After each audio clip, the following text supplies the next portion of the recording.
Hello everyone, this is Mr. Informal back with another thoughts, analysis, and rant. So, I've had LG devices from the LG G5 and LG V20. So here I am, giving you my thoughts, analysis, and rant of the LG V50, or I guess you can say LG V50 ThinQ 5G.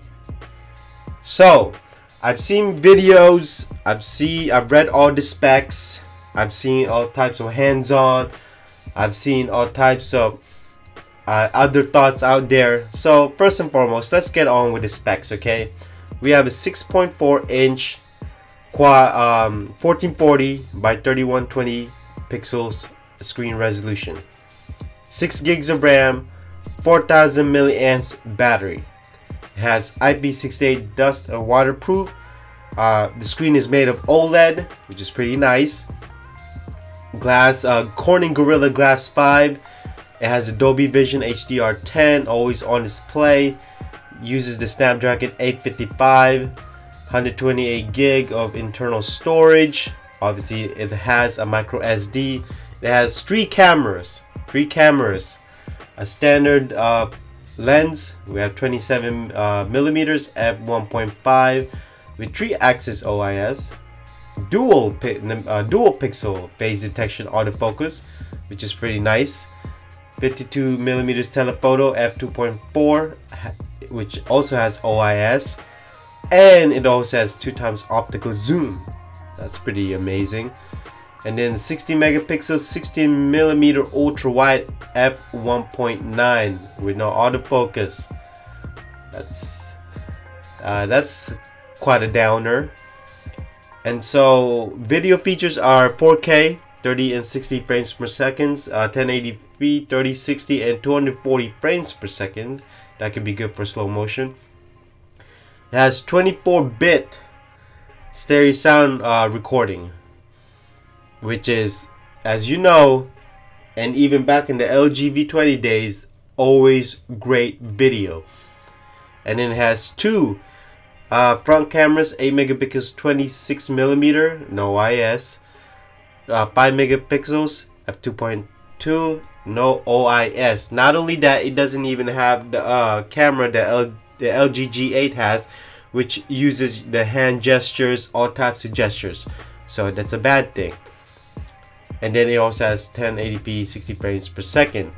It has quad mic, 32-bit of audio coming through from the 3.5mm headphone jack, and it is also tuned by Meridian Audio. And if you don't know Meridian Audio, they are absolute beast in the audio files when it comes to speakers. It has aptX HD Bluetooth 5.0, stereo FM radio, 3.1 USB Type C, 4000 milliamps battery, has fast charging, 18 watts, and then apparently it will only come in Astro Black, one color. It also has another accessory which turns the LG V50 into a dual screen type of phone.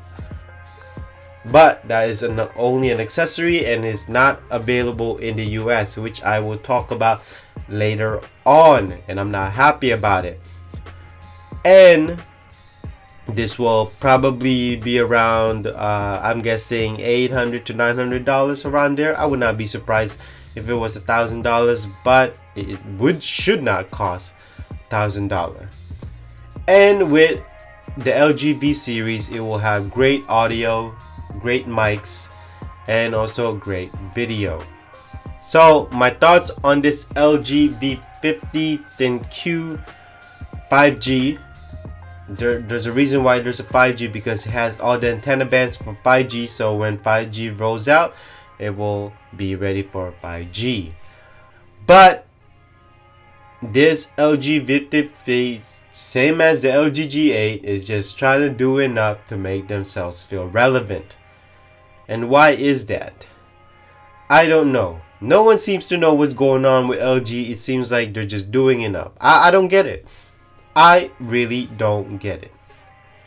So that's basically my thoughts. And let's get on with the analysis. Now, I still have my LG G5. I saw my LG V20. But seeing this makes me sad. Okay. I mean, there's so many ways to improve the LG V50, and yet all they do is this. They still have a 4000 milliamp. Do you really need 3 cameras? I mean, where's the in-body fingerprint scanner? And why do you still have that notch? And if you're gonna have the hand gestures from the LG G8, why not include in the LG V50? So basically, what I'm trying to get at is that both LG G8 and both LG V50 are not gonna be great sellers due to the fierce competition coming from Huawei, from Sony, even from obviously Samsung, from Xiaomi, including OnePlus. OnePlus seems like they're eating the LG money away. And based on the market, past market and past performance, LG hasn't been doing so good in the mobile sector. So just like the LG G8, my conclusion is that they're doing enough just to make themselves very relevant, and sadly that kind of mindset will be their downfall. That because due to the fierce competition bringing something new to the market, and yet they're not bringing anything new to the market. Now we can talk about the accessories, but it's not coming to the US market. And as you know, the US market is the #1 market to sell. It's just the truth. Now you may say that it's China because there's more people, but you would have more competition. You're looking at Xiaomi, Oppo, OnePlus, Vivo, Meizu, Huawei, Nokia. The list goes on and on. And would they look at the LG V50? Sadly, they won't. So let's get on with my rant. Number 1, okay? I mean, look, the accessory to make the LG V50 become a dual screen phone, basically look like a Nintendo 2DS. It's great. It's practical. But it's not coming to the US market, so what's the point? This reminds me of the LG G5 when they did not bring the Bang & Olufsen module, and I was pretty mad about it. Because if you bring that, you could have made the LG G5 become a audio powerhouse, and yet LG didn't. And that made me mad. The audio output of the LG G5 was less than the Samsung Galaxy S6. And I was not happy about that. Number 2, only in Astro Black color? Really? You couldn't bring the white, the Polo white. You couldn't bring the navy, the green, the yellow, the reds, whatever. Really? No one? Number 3, if you're gonna have the hand gesture from the LG G8, why did you not bring it to the LG V50? So it's almost like the LG G8 is a better phone, the LG V50.